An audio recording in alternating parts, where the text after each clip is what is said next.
Sagesse et intelligence financière, partage avec vous aujourd'hui cet enseignement pour devenir le millionnaire d'à côté. Je vous laisse maintenant aux soins de Monsieur Hall. Merci Artie. Un revenu moyen suffit. De nombreuses personnes pensent que le revenu est un élément important.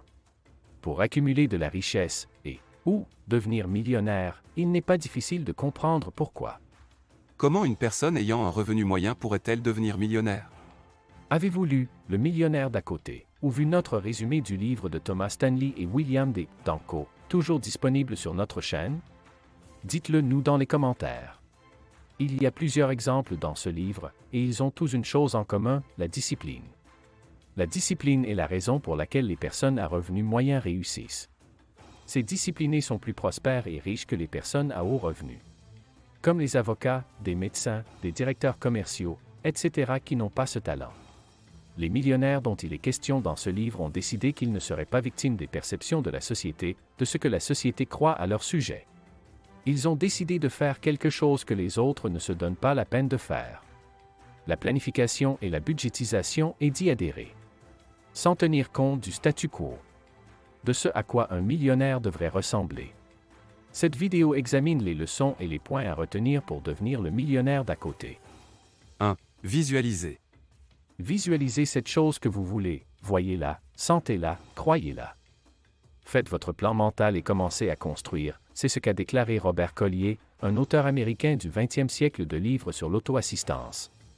Ces millionnaires ont planifié de devenir riches. Ce qui suggère qu'ils l'ont fait délibérément. En l'absence de vision, les gens périssent. Beaucoup d'entre nous désirent la richesse, mais peu ont un plan pour l'atteindre. Actuellement, si vous demandiez à 100 personnes si elles souhaitent être riches, la réponse serait oui. Néanmoins, ajoutez à la suite de votre question initiale, quel est votre plan pour y parvenir? Vous constaterez un grand nombre de 100 réponses. Un grand nombre de personnes ne pourront pas vous dire comment ils comptent devenir riches. 2. La surveillance du temps. Où est passé notre temps? Tout le monde dispose des mêmes 24 heures par jour. Cependant, tout le monde n'est pas millionnaire ou riche. Pourquoi en est-il ainsi? La réponse est immédiatement accessible.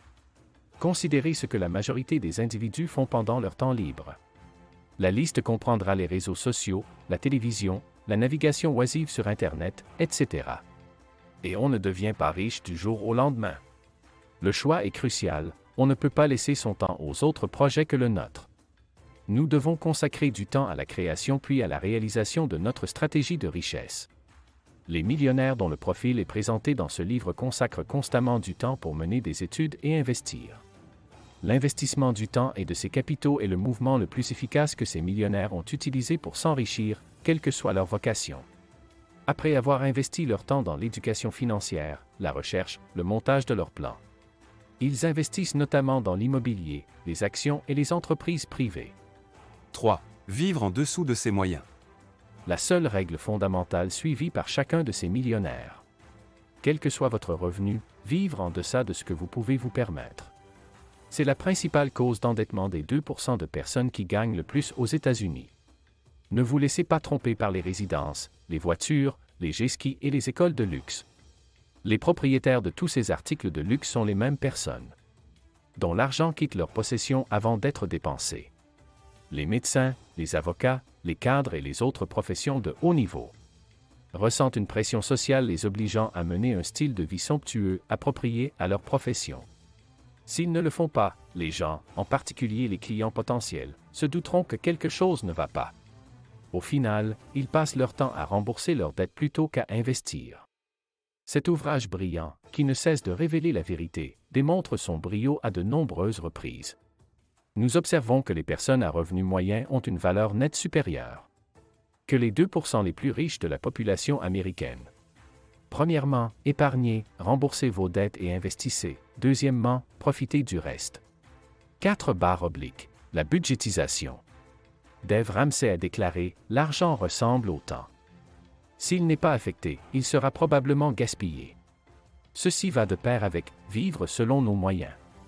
Établir un budget signifie prévoir à l'avance où ira notre argent, réduisant ainsi la probabilité que nous oublions d'épargner ou d'investir.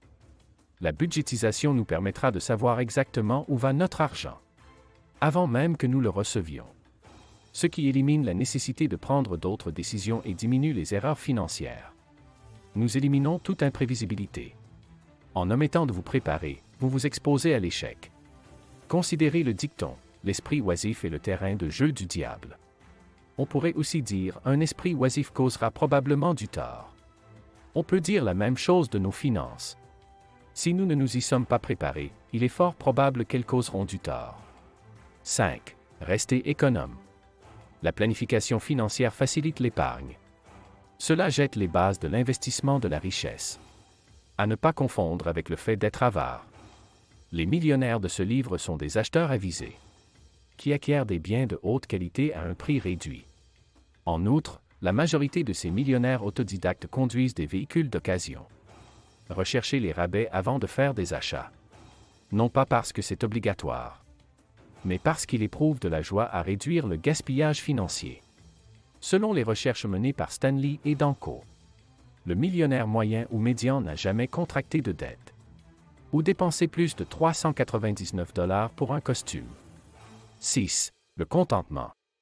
Cela va de pair avec la capacité à pratiquer la frugalité. Un obstacle typique à la richesse consiste à afficher un style de vie luxueux. Lorsque vous entendez l'expression « mode de vie de millionnaire », qu'est-ce qui vous vient à l'esprit? Probablement d'énormes maisons, de superbes bateaux et des montres à diamants. C'est la perception commune depuis des décennies. Encore une fois, la culture populaire. Lorsque nous n'avons ni envie ni besoin d'acheter quoi que ce soit, nous ne le faisons pas. À quoi allons-nous dépenser notre argent? Si vous ne connaissez pas la réponse, c'est rien. Lorsque nous gaspillons de l'argent pour rien, combien est déduit de nos comptes bancaires? Rien. Beaucoup des millionnaires de ce livre sont passionnés par leur travail. Ils chérissent leur famille. Ils chérissent leur mode de vie modeste. Et toutes ces choses leur suffisent. Ils n'ont pas besoin de véhicules, de maisons ou de vêtements coûteux pour être heureux. Contribuent à améliorer leur bonheur et leur qualité de vie. Nous citerons une fois de plus Dave Ramsey, le contentement est votre instrument financier le plus efficace. 7. La formule de la richesse. Pour devenir vraiment riche, il faut combiner un salaire conséquent avec des investissements intelligents. Beaucoup d'entre nous ont été nourris de l'idée que, du fait de la culture populaire, pour devenir millionnaire, il faut être un athlète célèbre ou un gagnant du loto ou avoir un parent riche. Ou, à tout le moins, il faut être un PDG, un chirurgien ou un avocat de niveau super-héros. N'est-ce pas? Non, certainement pas.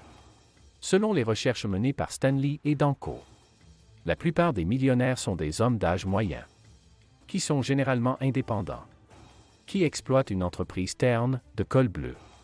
Les millionnaires ont 3 stratégies distinctes d'épargne et d'investissement. 1. Les 2/3 des millionnaires créent un budget familial. En surveillant leurs dépenses par catégorie. Et en créant des objectifs financiers hebdomadaires, mensuels et annuels. Ils n'y prennent pas plaisir non plus. Cependant, ils désirent une indépendance financière suffisante pour survivre à la monotonie. Ce livre révèle que certains consacrent plus de 8 heures par mois à la planification financière, soit 2 fois plus que d'autres. 2. Une partie substantielle supplémentaire crée une rareté artificielle. Cela signifie qu'ils investissent 15 à 20% de leurs revenus au départ, puis vivent avec le reste. De nombreux professionnels de la finance appellent cette tactique « se payer d'abord ». 3. Les autres sont si riches que cela n'a aucune importance. Leurs revenus sont suffisants pour qu'ils n'aient pas besoin de limiter leurs dépenses. Cependant, ils investissent quand même suffisamment d'argent pour devenir riches. Nous avons maintenant vu les 7 leçons à suivre pour devenir le millionnaire d'à côté. Tout le monde est capable de devenir un millionnaire autodidacte. En ayant la maîtrise de soi pour respecter un budget, d'utiliser ce qu'il a et d'adhérer à un système de gains et d'investissement.